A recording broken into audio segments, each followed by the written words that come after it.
Qashqadaryolik ayol haydovchining baland musiqa qo'yib harakat vaqtida svetoforning taqiqlovchi qizil chirog'iga bo'ysunmasdan o'tib ketgani hamda ushbu holat telefon orqali videoga olinib, ijtimoiy tarmoqlarga joylashtirilgani keng muhokamalarga sabab bo'ldi. Bu holat yuzasidan esa rasmiy ma'lumotlar e'lon qilindi.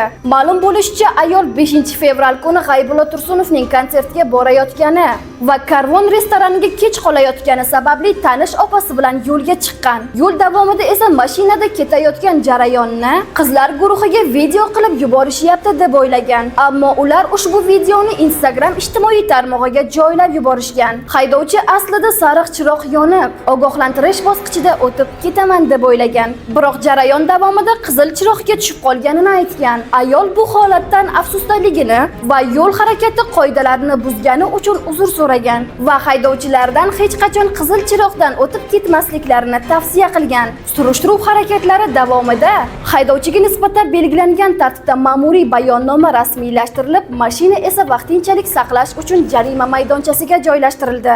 Siz bilan Qashqadaryo tezkor 24 bo'ldi. Biz bilan voqealar markazida qoling. Eng tezkor Qashqadaryo va Qarshi shahri yangiliklari faqatgina bizning Telegram kanalimizda. Telegram kanalimizga Instagramdagi biodagi link orqali obuna bo'lishingiz mumkin.